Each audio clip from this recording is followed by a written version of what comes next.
राधे राधे। भक्तों की जब नाम हम लेते हैं तो भक्तमाल स्तोत्र में हमें अनगिनत भक्तों की कथाओं के बारे में पता चलता है। परंतु कलयुग में एक ऐसा भक्त है जो आज भी जीवित है और परमात्मा की विशेष कृपा प्राप्त है। बताइए उनका नाम क्या है? वीर बजरंगबली, हनुमान जी। हनुमान जैसा राम भक्त न हुआ न कभी होगा। उनके जैसी अनन्य भक्ति इस कलयुग में हम किसी में नहीं देख सकते। वो राम भगवान के एकदम सन्निकट भक्त थे। एक बार की कथा है, जब सीता माता अपने सर पर सिंदूर लगा रही थी तो हनुमान जी बड़े अचरज से देखते हैं कि अरे माता सीता सिंदूर क्यों लगा रही हैं। और वो बड़े उत्साह से जाकर माँ से पूछते हैं कि हे माँ, आपने अपनी मांग में यह सिंदूर क्यों भरा है? यह सिंदूर भरने का क्या कारण है?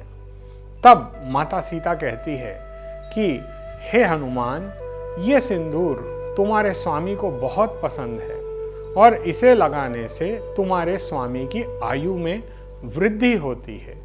बस इतना सुनना था कि बजरंगबली तो परम भक्त थे भगवान श्री राम के। उन्होंने तुरंत जा करके बाजार से सिंदूर लिया और सारा सिंदूर अपने शरीर पर मल लिया।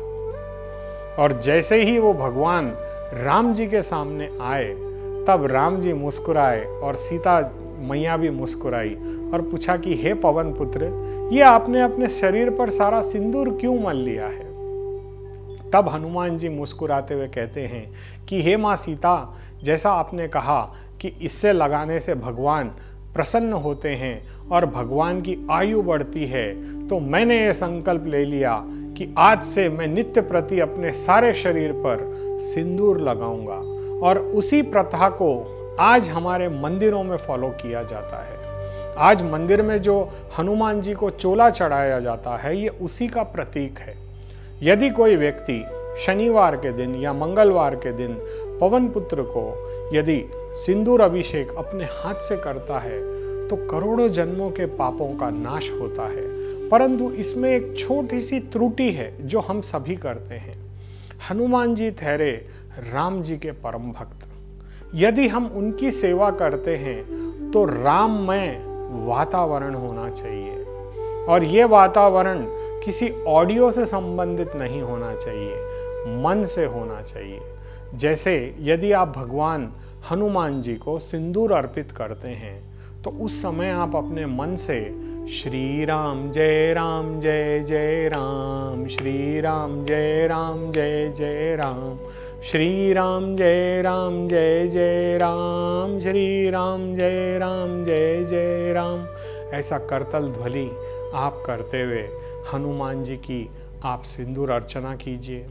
या यदि आप महिला हैं तो आप नहीं कर पाएंगी तो वहाँ पे जो भी योग्य पंडित हैं उनके द्वारा हनुमान जी की ये सेवा नित्य प्रति करें। ऐसा करने से उनके भगवान राम तो प्रसन्न होंगे ही, साथ ही साथ बजरंगबली भी प्रसन्न होते हैं। देखिए, हमें भक्ति यदि सीखनी है तो इसका साक्षात परिचय भगवान बजरंगबली से हमें प्राप्त हो सकता है। सुंदरकांड के द्वारा, हनुमान चालीसा के द्वारा, बजरंग बाण द्वारा, या सबसे अच्छा और सरल उपाय है रामायण। जी, आज मैं आपको ये कथा रामायण की इसीलिए बता रहा हूँ कि हमारे घर में पुराने समय में रामायण का पाठ होता था, रामायण की चर्चा होती थी। आज के इस युग में अपितु हम ये बोल सकते हैं कि रामायण केवल एक पुस्तक बन करके हमारे शोकेस में रखी है। ना हमारे पास इतना समय है, ना आज हम अपने संतान को भगवान राम के बारे में नहीं बता पा रहे हैं। एक्चुअली होना ये चाहिए कि आपको अपने घर में एक आसन हनुमान जी के लिए लाल वस्त्र का आपको बनाना है। अगर आपके पास भगवान की फोटो या मूर्ति है तो उसे स्थापित करें और आप नित्य प्रति रामायण का एक अध्याय अपने घर में पढ़ें। और पढ़ने से पहले श्री राम जय जय राम इस मंत्र का आपको एक 5 से 10 मिनट तक कीर्तन करना है। और मन में, क्योंकि भगवान बजरंगबली अजर अमर हैं और अजर अमर होने की वजह से वो सूक्ष्म रूप से आपके घर अवश्य आएंगे, और जहाँ बजरंगबली आ जाएं तो उस घर में कोई भी परेशान नहीं रह सकता। आज के युग में प्राय ऐसा देखा जाता है कि हम भक्ति से विहीन हो रहे हैं, और खास करके हमारी युवा पीढ़ी। आज हमारी युवा पीढ़ी श्री राम जय श्री राम तो पुकारती है, परंतु भक्ति मन से नहीं करती। हमें करना ये होगा कि हमें अपने घर में रामलला को लाना होगा, और उसका सबसे सुंदर उपाय है रामायण।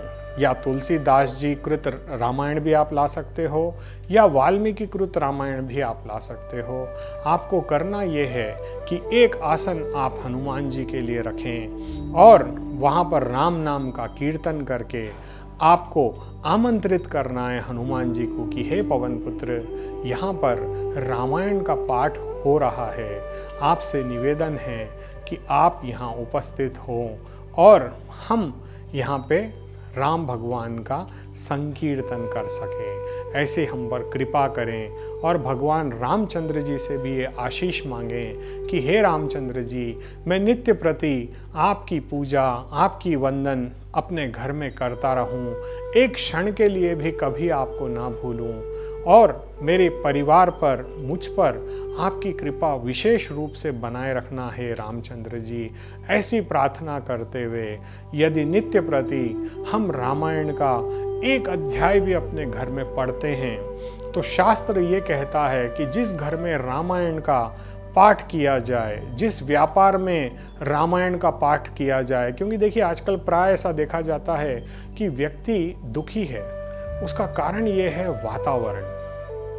आज का वातावरण, जब हम मंदिर जाते हैं तो हमारे मन में अपार शांति होती है, अपार सुख प्राप्त होता है, क्योंकि वहाँ का वातावरण इतना स्वच्छ होता है। परंतु जब कभी हम अपने घर जाते हैं, वहाँ का वातावरण स्वच्छ नहीं होता। जब हम अपने व्यापार के लिए अपनी दुकान जाते हैं तो वहाँ का वातावरण स्वच्छ नहीं होता। भले ही हम कितनी भी अगरबत्ती लगा लें या दिया लगा लें, लेकिन वहाँ के वातावरण को हम परिवर्तित नहीं कर सकते। लेकिन यदि कोई व्यक्ति अपनी दुकान में, अपने घर में भगवान रामायण का पाठ करता है, राम जी की लीला का स्मरण करता है, उसका पठन करता है, तो वो घर तीर्थ क्षेत्र बन जाता है। ऐसा इसमें स्पष्ट रूप से लिखा गया है। तो आप सभी से यही निवेदन है कि भक्ति करनी हो तो बजरंगबली की तरह हम भी भगवान श्री राम का वंदन करें, भगवान का पूजन करें। देखिए, भगवान हनुमान जी को शिवांश कहा गया है। भगवान के 11वें रुद्र स्वयं हनुमान जी हैं। तो जो शक्तियां भगवान शिव में हैं, वैसी ही शक्ति बजरंगबली में भी थी। बचपन में ही उन्होंने सूर्य को निगल गए। अब आप सोचिए, जिस सूर्य के समीप जाने से भी, जैसे गर्मी का समय आता है तो हमारे पास जब बाहर टेम्परेचर 48 डिग्रीज या 45 डिग्रीज चला जाता है तो हम एसी वाले कमरे में घुस जाते हैं, और वैसे सूर्य देव को बजरंगबली ने निगल लिया। तो उनकी शक्ति कितनी अपार है, उसका कारण है भगवान शिव। और आपको पता है भगवान शिव किसके ध्यान में रहते हैं? वो नारायण के ध्यान में रहते हैं, गोविंद के ध्यान में रहते हैं। उनकी समाधि युगों युगों तक चलती है। भगवान शिव तो साक्षात परब्रह्म है। देखिए, शिव और भगवान कृष्ण या नारायण में कोई भेद नहीं है, दोनों एक ही हैं। जैसे हमारी ये दो आंखें समान रूप से देखती हैं, वैसे ही भगवान शिव और नारायण भी समान हैं, कोई भी कम नहीं है। तो शिव भगवान उनके ध्यान में जब तत्पर रहते हैं, और उनकी वजह से ही हम आज इतने समृद्ध हैं। क्योंकि तकरीबन देखिए लोगों में शिव भक्ति या विष्णु भक्ति आपको विशेष रूप से दिखेगी। तो भगवान के अनन्य भक्त होने की वजह से भगवान शिव ने कहा कि हे प्रभु, मैं आपकी सेवा करना चाहता हूँ, मुझे भी एक अवसर अवश्य प्रदान करें। और इसी के चलते भगवान ने 11वें रुद्र के रूप में हनुमान जी के रूप में अवतीर्ण हुए और हनुमान जी का रोया रोया राम राम पुकारता था। अब आप सोचिए कितनी अनन्य भक्ति हनुमान जी में थी। हनुमान जी आज भी जहाँ पर भी रामायण का पाठ होता है, रामायण की चर्चा होती है, या भगवान श्री रामचंद्र जी का विवाह होता है, या भगवान राम की पूजा होती है, तो वहाँ पर अवश्य रूप से अप्रत्यक्ष या प्रत्यक्ष रूप से या भेष बदल करके बजरंगबली वहाँ अवश्य पधारते हैं। कई बार ऐसा देखा जाता है और कई बार हमें पुस्तकों के माध्यम से, हमारी पुराणों के माध्यम से यह सुनने में मिलता है, जब कभी तुलसीदास जी सरयू के किनारे बैठ करके भगवान राम का चिंतन करते थे, तो अदृश्य रूप में या किसी साधु के वेश में या कोई भी बहाने से बजरंगबली उनका सत्संग सुनने अवश्य आते थे। तो देखिए, जहाँ कहीं भी राम नाम की चर्चा हो रही है वहाँ पर बजरंगबली आते हैं, ऐसा कलयुग में भी प्रमाण है। तो हमें करना क्या है कि हमें बजरंगबली से धन की अपेक्षा नहीं करनी है, हमें उनसे भक्ति प्राप्त करनी है, क्योंकि केवल भक्ति ही हमारा जीवन बदल सकती है। आज के युग में कोई भी त्राटक क्रियाएं या तंत्र क्रियाएं या मंत्र क्रियाएं आपके जीवन को परिवर्तित नहीं कर सकती। परिवर्तन करने के लिए आपको अपने मन को बदलना होगा, अपने मन को भक्ति में लाना होगा।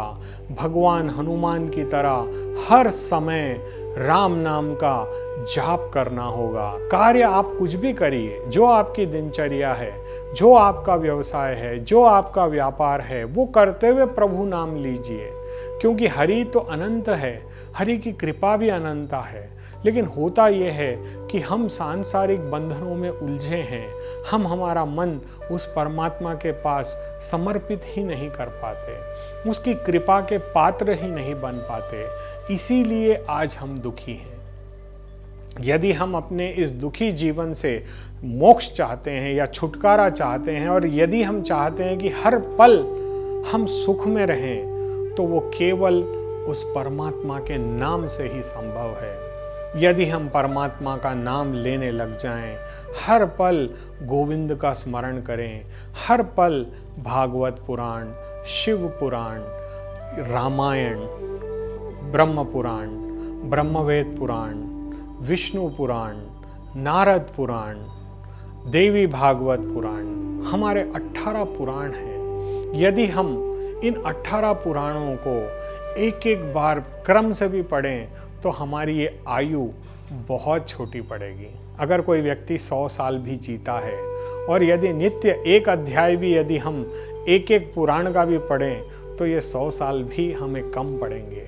प्रभु बहुत दयालु हैं, बहुत ही कृपालु हैं।